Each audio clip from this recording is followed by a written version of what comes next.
Kaugnay sa umunay reward system ng war on drugs ng Administrasyong Duterte, makakapanayam natin si Atty. Salvador Panelo, dating Chief Presidential Legal Counsel ni dating Pangulong Rodrigo Duterte. Magandang umaga po, Atty. Panelo. Good morning. Yes, Attorney, bilang dating miyembro po ng gabinete, alam niyo po ba yung tungkol doon sa sinasabing reward system na binanggit ni dating Police Colonel Garma? Alam mo, kailangan examinin mo kasi yung kalakaran na bumabalot dyan kay Colonel Garma. Pati na yung mga sinabi niya sa kanyang affidavit. Kung titingnan mo kasi, unang-una, nakadetain siya. And she is being detained for something na wala naman siyang kasalanan. Bakit siya dinetain? Tinatanong lang siya kung ano ang closeness niya o kung close siya kay Presidente Duterte o hindi. To my mind, that question is not only invasive, it is improper and subjective. Sapagkat, alam mo, pag tinanong mo yung closest, hindi mo malalaman niya, tatanungin mo kung yung tao. Kasi hindi mo alam kung you feel close to the person, but the person is not close to you. O dahil lang dyan, ikinulong. So to my mind, that's an illegal detention. Number two, because of that, nakakulong siya ngayon. And the prospect of a prolonged detention is naririyan. Kaya sa tingin ko, itong si Colonel Garma, takot na takot at nagkakaroon ng pressure sa kanya. So, yung affidavit na ginawa niya, from what I can see, is made under duress. Ibig sabihin, mukhang pinilit siya under pain of a prolonged detention or whatever consideration na meron. So, tingnan mong mabuti, Susan, yung affidavit. Number one, sabi niya, siya daw ay tinawag ng alas 5 ng umaga noong May 16, or rather, May of 2016, di ba? O, pero ang tanong, Susan, si Mr. Duterte, si Digong, at that time, was not even president. Hindi mo pa alam kung mananalo siya o hindi. Kasi May di ba May ang ating eleksyon? So bakit naman, how can somebody who's not even sure of being president or kung na-elect na siya, hindi mo alam kasi May hindi pa siya nakakaupo. Pagkatapos pag-uusapan ang tungkol dyan sa isang bagay na he may not have the capacity or the authority to do it. Number two, kung titignan mo rin yung affidavit, sinasabi niya na yung Davao model, wala siyang kinalaman. Hindi siya bahagi. She's not part of it. At sinabi niya pa na she was being invited by the one who was going to operate it, but she declined. Tinanggihan niya kasi wala siyang alam. So, given this circumstances, how in the world can she know anything about the Davao model na hindi naman siya bahagi at hindi niya alam? Number three, nagbigay siya ng mga di umanong detalye.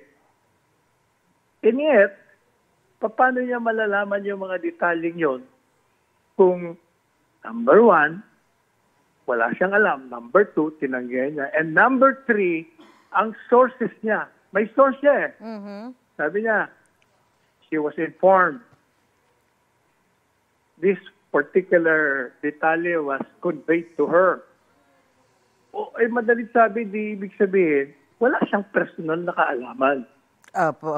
Binida lang sa kanya. So, paano mo ngayon sasabihin na totoo lahat ang nangyari na sinasabi niya? So, ang tingin ko, itong aling ito, kawawa nga siya Pinilit, pinangakuan, o whatever, kung ano pa. Pwedeng carrot and stick ang ginawa sa kanya. So she's being forced to make some allegations containing in her affidavit na hindi totoo. But dahil nga natatakot siya para sa kanyang sarili o para sa kanyang pamilya, pumayag siya. But then again, yung affidavit na ginawa niya, I think, sa tingin ko, ginawa ng isang abogado para mapagbigyan yung pananakot sa kanya, o yung pangako sa kanya, whatever, whichever, or both. But at the same time, hindi ito tatayo sa hukuman. Kasi nga, it's hearsay, wala siyang partisipasyon, wala siyang alam. Apo. Yan ang tingin ko dyan. Opo. Attorney, bukod po kay Royina Garma, may nabanggit na ring quota and reward system sa Oplan Tokhang, si Police... Okay, pumunta tayo doon. Yes, apo. Pumunta tayo doon. Unang-una, gaya na sinabi ko, wala siyang alam doon.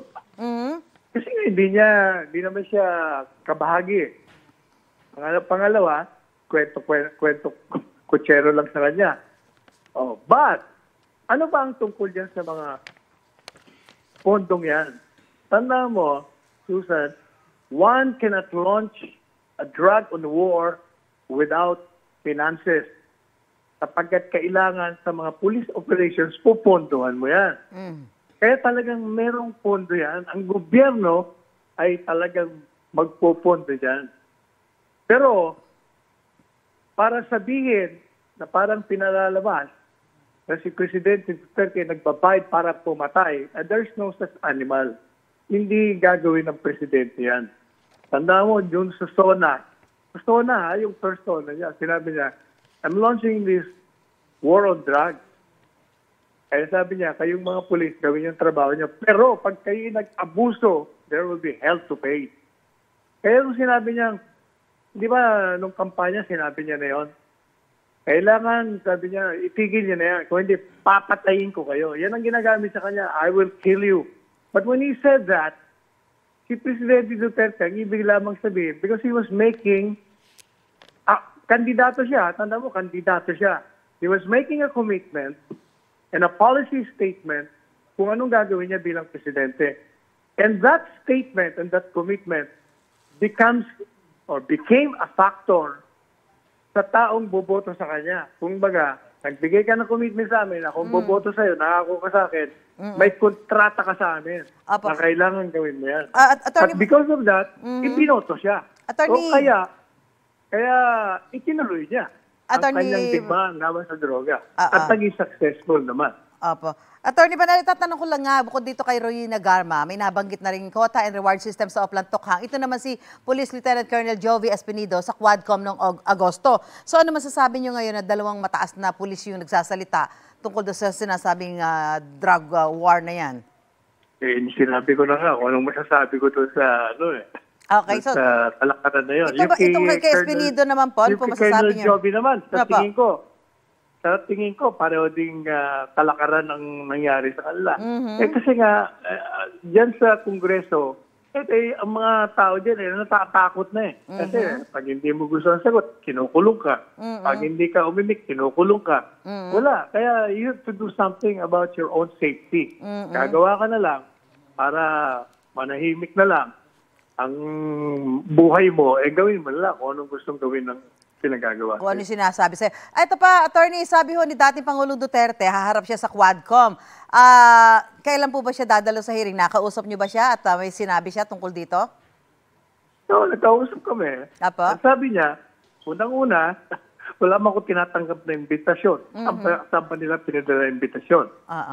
Dahil, initially, sabi niya, useless ang umattend dyan. Kasi nakikita mo, hindi sila nag-observe ng tamang pamamaraan ng pagtatanong na mga irrelevant, invasive, ang mga tanong nila. Pakukulong ka kung ayaw nila yung sagot mo. So, ngayon, sabi niya, kahit na ganyan, sa panonood ko, sabi niya, nayaya mo talaga ako. Ibig ko na talagang umattend para to teach them how to undertake such.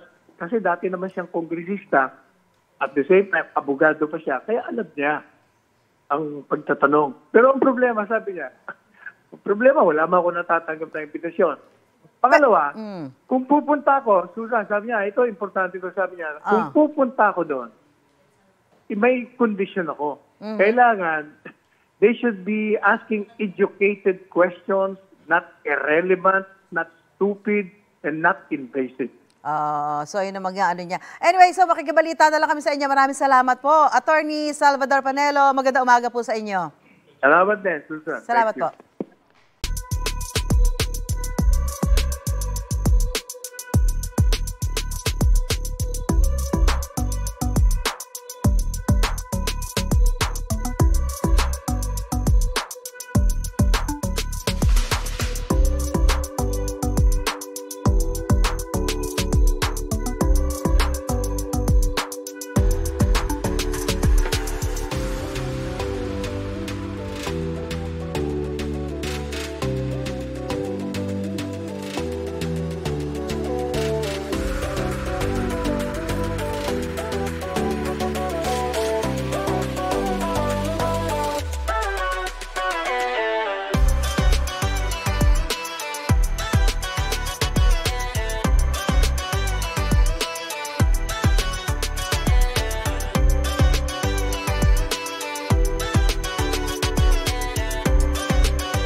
Mga kapuso, para una ka sa mga balita, mag-subscribe sa GMA Integrated News sa YouTube. Sa mga kapuso abroad, subaybayan niyo po kami sa GMA Pinoy TV at sa www.gmanews.tv.